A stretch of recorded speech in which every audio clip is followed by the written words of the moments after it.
நேற்றுக்கு வாங்கின கட்டை இலையை மட்டும் தனித்தனியாக நல்லா எடுத்து நல்லா தண்ணியில் அலசி 2-3 தடவை க்ளீன் பண்ணி வச்சாச்சு. இந்த கோங்குரா எப்படி பண்ணலான்னு பார்க்கலாம். இது சூப்பராக இருக்கும். சாத்துக்கு பிசைஞ்சிக்கலாம், இட்லிக்கு தொட்டுக்கலாம், தோசைக்கு தொட்டுக்கலாம், என்ன வேணாலும் தொட்டுக்கலாம்.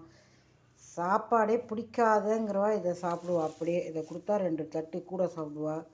குழந்தைகள் அவ்வளோ ஆசையாக சாப்பிடும். நம்ம ட்ரை பண்ணி பார்க்கலாம் அடுத்தது எப்படின்னு. அடுப்பில் ஒரு கடாய் வச்சுக்கலாம்.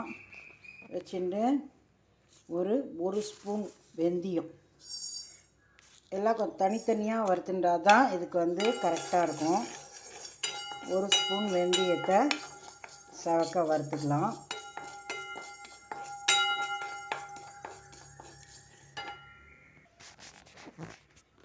சவக்க வறுத்தாச்சு. இதை எடுத்து நம்ம கொட்டிக்கலாம்.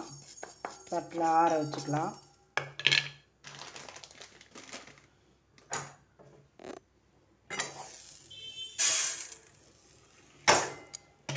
அடுத்தது இதுக்கு 1 ஸ்பூன் ஜீரகம்,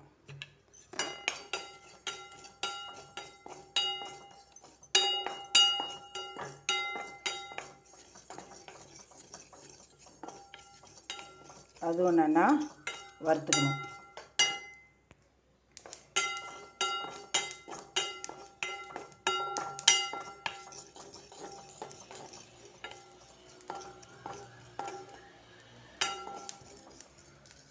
கலர் மாறிடுத்து, வெடிச்சிடுத்து. அடுத்தது 1 ஸ்பூன் மிளகு,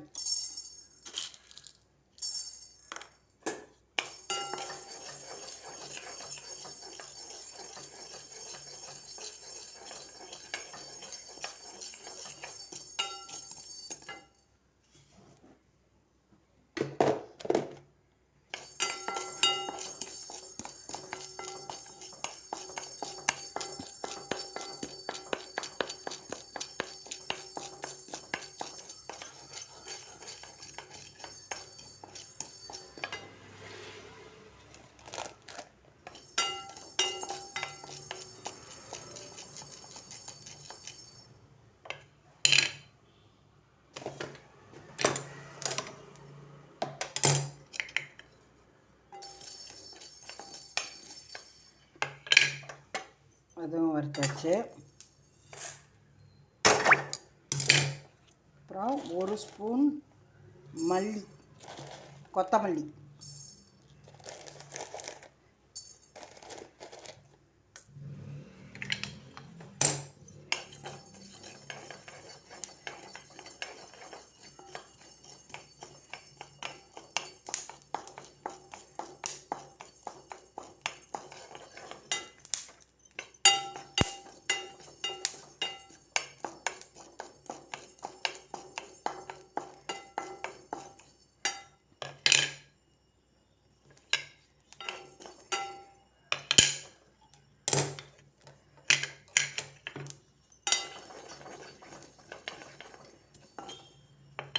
இதுவும் வறுத்தாச்சு. இப்போ எல்லாமே நம்ம வெந்தயம், ஜீரகம், மிளகு, கொத்தமல்லி எல்லாம் வறுத்து இதில் போட்டு ஆற வச்சுருக்கோம். அடுத்தது இதுக்கு நல்லெண்ணெய் தான் ஊற்றணும். இப்போ காயட்டும், சட்டி காயட்டும். இப்போ பெரிய சட்டி வச்சுருக்கோம். இப்போ நல்லெண்ணெய் கொஞ்சம் ஊற்றிக்கலாம். ஊற்றிட்டு ஒரு 6-7 மிளகா அதையும் வறுத்து இதோட எடுத்து வச்சுக்கலாம்.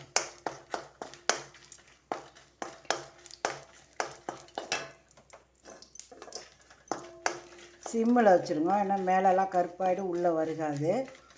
நல்லா சிம்மில் வச்சுட்டு வறுத்து எடுத்துக்கலாம்.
வறுத்தாச்சு.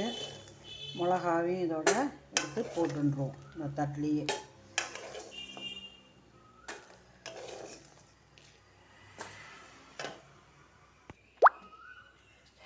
இப்போ இந்த பெரிய எலுமிச்சையிலே இன்னும் கொஞ்சம் இதுலேயே நல்லெண்ணெயை கொஞ்சம் விட்டுக்கலாம். விட்டுட்டு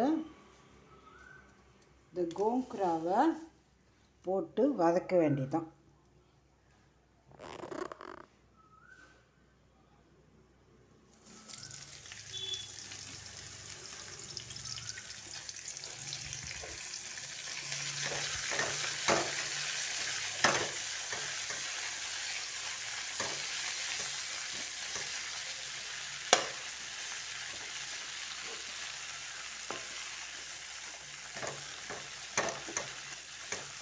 போடும்போது அப்படி தான் நிறையா இருக்கிற மாதிரி இருக்கும்.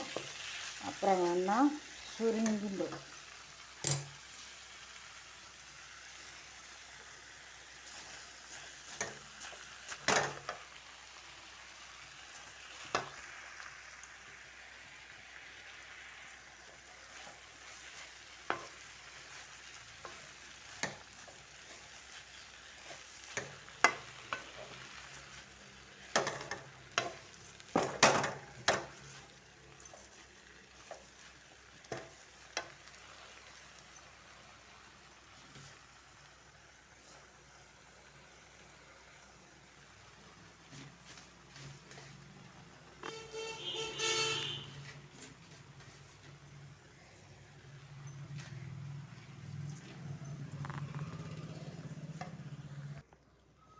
பாருங்கள், போடும்போது எவ்வளோ நிறையா இருந்த மாதிரி இருந்தது. இப்போ எப்படி ஆகிட்டு பாருங்க. இன்னும் வதக்க வதக்க கொஞ்சமாக ஆகிடும். இதை நல்லா வதக்கி ஆற வச்சு இந்த பொடியெல்லாம் தனியாக பொடி பண்ணிவிட்டு இந்த மிளகாவையும் இந்த கோங்குராவும் ஒன்றா போட்டு அரைச்சி எடுத்துக்கணும். இதில் பூண்டு பிடிக்கும் அப்படிங்கிறவா பூண்டு சேர்த்து பூண்டையும் வதக்கி அரைச்சிக்கலாம். ஆனால் நான் பூண்டு போடல, ஏன்னா விரதத்தில் அன்றைக்கெலாம் தொட்டுக்க முடியாது அப்படிங்கிறதுனால நான் பூண்டு சேர்க்கலை. பூண்டு பிடிக்கிறோங்கிறவா கண்டிப்பாக உடம்புக்கும் ரொம்ப நல்லது. பூண்டு சூப்பர் டேஸ்ட்டாக இருக்கும். பூண்டு பிடிக்கும் சேர்த்துப்போம் அப்படிங்கிறவா கண்டிப்பாக இதோட ஒரு 10 பல் பூண்டையும் சேர்த்துக்கோங்க. பச்சையாக இருக்குது, எப்படி கலர் மாறிடுது பாருங்கள். நல்லா வதக்கிட்டு அரைக்க வேண்டியதான் ஆற விட்டு.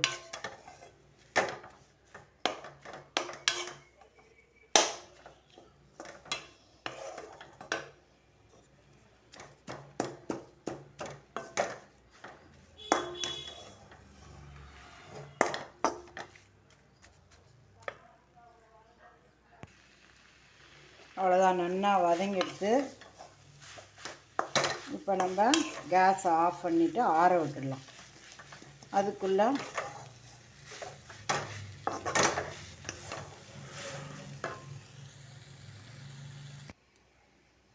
நம்ம இந்த வறுத்து வச்சதை பொடி பண்ணி மிக்சியில் எடுத்துன்னு வந்துடலாம்.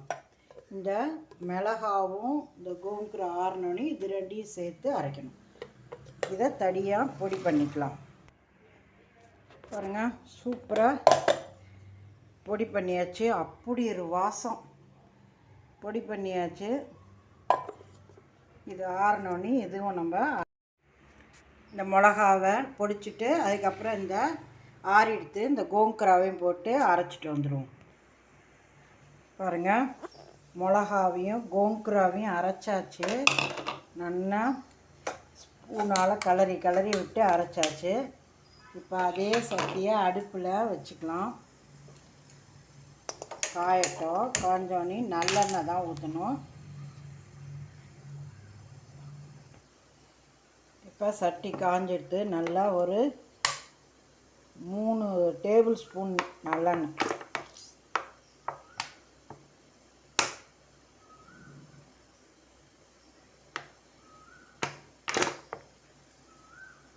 இட்டாச்சு. சுடட்டும். இது 1 ஸ்பூன் பெருங்காயம்,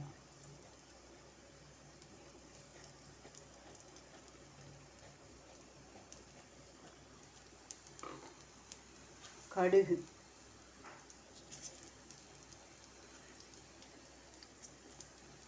அப்புறம் ஒரு 3 வரமிளகாய், அவ்வளோதான்.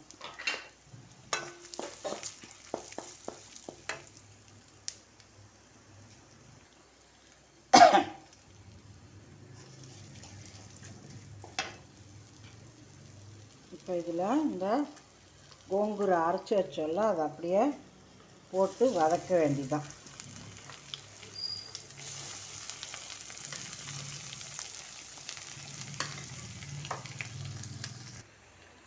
போட்டாச்சு எல்லாத்தையும்.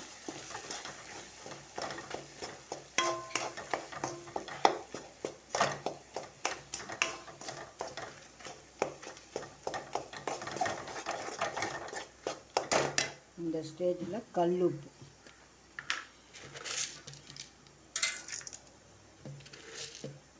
ஒரு ஸ்பூன் கல்லுப்பு,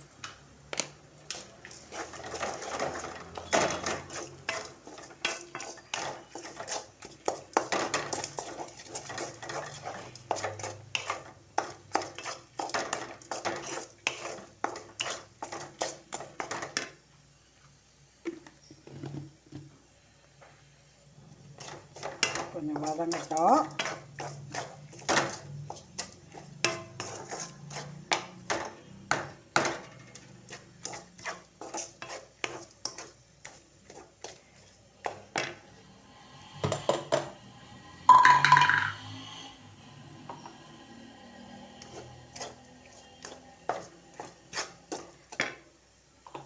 இந்த அரைச்சி வச்ச பொடி,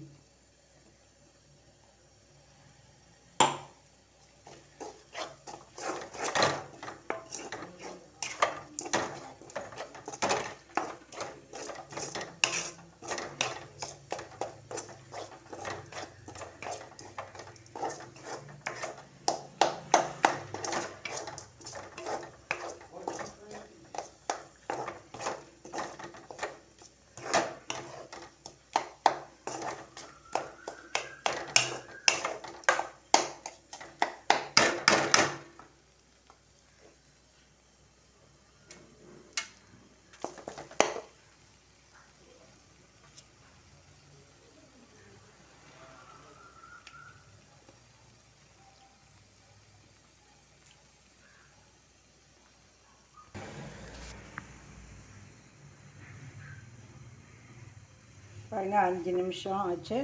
இந்த எண்ணெயெல்லாம் பிரிஞ்சு வருது பார்த்திங்களா. இப்போ 2 கலரு கலரிட்டு எடுத்து வச்சிடலாம். அவ்வளோதான், சூப்பரான கோங்கூரா தொக்கு ரெடி.